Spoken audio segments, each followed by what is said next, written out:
अस्सलाम वालेकुम everybody, this is Sikandar team financial. I hope you guys are doing fine and learning with us. Channel को subscribe कर लीजिएगा, साथ लगे बेल आइकन भी प्रेस कर दीजिएगा since this is time sensitive content. Jumping into the daily time frame on KC 100, मैंने previously आपको कल बताया था कि 21 एक्सपोनेंशियल मूविंग एवरेज तक वापस मूव आ सकता है, जो कि आया।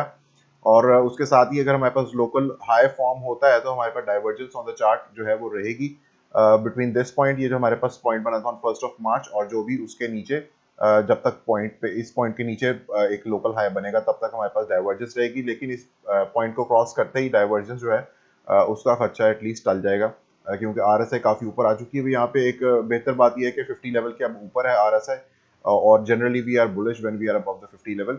सो I hope this sustains over the 50 level. अगर ये सस्टेन कर जाती है तो हमारे पास फर्दर मूव इनटू दिस, जो हमारे पास एक ट्रेंड लाइन चलती आ रही है बहुत देर से रेजिस्टेंस के अंदर, वहां तक मूव एटलीस्ट मिल सकेगा, which is also confluent with the 200 simple moving average over here।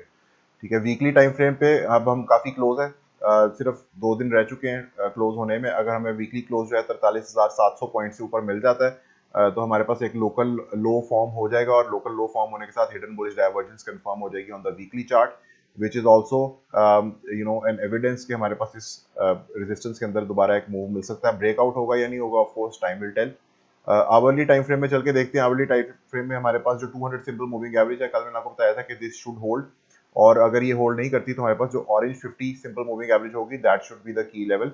और इस टाइम वो अपराइजिंग में है, जबकि 200 सिंपल मूविंग एवरेज ने इसको अभी तक होल्ड किया हुआ है। लेकिन यहाँ पे मैं आपको एक चीज दिखाता जाऊँ कि जिस तरह प्राइस एक्शन ऊपर जाएगा, डाइवर्जेंसेस फॉर्म होती जाएंगी, because you can see it over here. यहाँ पे आपके पास जो आरएसआई में पॉइंट है, ये level which is at 78.47, it is quite high. और हमारे पास जो प्राइस सेक्शन है उसमें 2 दफा लोकल हाई फॉर्म हुआ, you can see it over here. एक यहाँ पर कंफर्म हुआ और डाइवर्जेंस प्ले हो गई नीचे की तरफ, उसके साथ ये वाला हाई था। फिर उसके बाद अगला यहाँ पे हमारे पास लोकल हाई फॉर्म हुआ विद दिस कैंडल, और फिर दोबारा डाइवर्जेंस प्ले हुई, और अगेन 200 सिंपल मूविंग एवरेज के अंदर जो है हमें एक मूव मिला। अब दोबारा से मार्केट ऊपर की तरफ गई है, लेकिन आरएसआई में काफी ज्यादा जो है गैप है, you can see it over here between this point and the point that we are currently at. और अगर ये डिफरेंस रहेगा तो इसका मतलब है कि जब भी मार्केट ऊपर जाएगी between from the previous point, तो आपके पास डाइवर्जेंस क्रिएट हो जाएगी किसी भी किस्म के कैंडल रिट्रेसमेंट के ऊपर, यानी कि एक लोकल हाई जहां पे भी आवरली पे फॉर्म होगा वहां पे डाइवर्जेंस होगी। और डाइवर्जेंस होने का मतलब ये नहीं है कि डाइवर्जेंस जो है वो ऑल द वे वापस ले जाएगी। Divergence will give us pull backs on the way to the upside. ठीक है, और उसमें जब तक हमारे पास 50 सिंपल मूविंग एवरेज होल्ड करती रहेगी, this orange one along with the 200 simple moving average, this purple one, तब तक हमारे पास जो है वो पुल बैक्स हमें एक कंटिन्यूएशन की तरफ, एक स्टेयर स्टेपिंग सिचुएशन के साथ हमें इस ट्रेंड लाइन के अंदर लेते चले जाएंगे, प्रोवाइडेड कि हमारे पास 200 सिंपल और 50 सिंपल मूविंग एवरेज ये दोनों होल्ड करनी चाहिए। एटलीस्ट 50 सिंपल जरूर जो है वो होल्ड करनी चाहिए, 200 अगर नहीं भी करती। 200 का मैं इसलिए कह रहा हूँ बार बार, क्योंकि 200 जो है वो it's not in a good posture right now.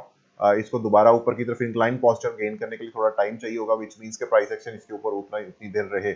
लेकिन मार्केट जैसे ही ऊपर जाएगी, it's going to call in for the divergence, for the bearish divergence, और वो पुल बैक देगी। सो पुल बैक जो है वो एटलीस्ट 50 सिंपल मूविंग एवरेज जो वर्स्ट के सिनेरियो वहां तक आ सकते हैं, लेकिन 200 सिंपल अगर उसको होल्ड कर लेती है अलॉन्ग विद द 21 एक्सपोनेंशियल, तो उसमें हमारे पास एक स्टेयर स्टेपिंग पोजीशन में प्राइस एक्शन जो है वो इस ट्रेंड लाइन के अंदर जा सकता है। Once we hit the trend line, we'll have to see what kind of volume confluences are we getting in the market. अगर वॉल्यूम एक बेहतर तरीके से आया, मजीद वॉल्यूम आया और ब्रेकआउट की सिचुएशन हुई, तो yes we may break out this situation. और उसमें फिर जो मैंने आपको वीकली लार्जर टाइम फ्रेम के ऊपर जो पिक्चर मैक्रो दिखाई थी, that is going to come into play on the weekly time frame.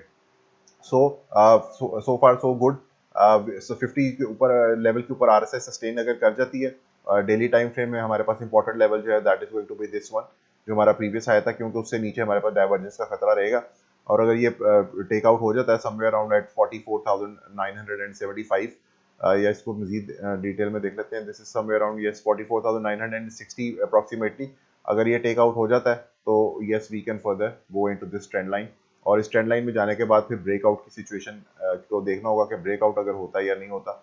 और कि उस टाइम ऑफ कोर्स मैंने आपको बताया था कि 2-3 चीजें आपको देखनी होगी। एक, फर्स्ट के ब्रेकआउट हो, दूसरा हमारे पास वॉल्यूम कंफर्मेशन हो, और थर्डली हम जो रेजिस्टेंस ब्रेक किया उसको एज ए सपोर्ट के तौर पे टेस्ट करें। सो तीनों चीजों जब चेक मार्क हो जाएंगी तो yes we can further continue. For now resistance के अंदर मूव है। जब तक रेजिस्टेंस से बाहर नहीं जाते, ब्रेकआउट नहीं होता, तब तक I don't think anybody should get excited. For now इसको एक रेजिस्टेंस के अंदर मूव लीजिए, और इसको एज ए रेंज के अंदर आप कह सकते हैं कि it's a range that we are bound in. ठीक है, हम इस रेंज में और भी काफ़ी अर्सा रह सकते हैं। So just be aware of the facts in the charts, जो कि हमें बता रहे हैं कि yes we are going to have check into this resistance, और उसके बाद ब्रेकआउट की सिचुएशन होती है या नहीं होती, टाइम विल टेल। इसके साथ ही मुझे इजाज़त दीजिएगा। Thank you so much. अल्लाह हाफिज़।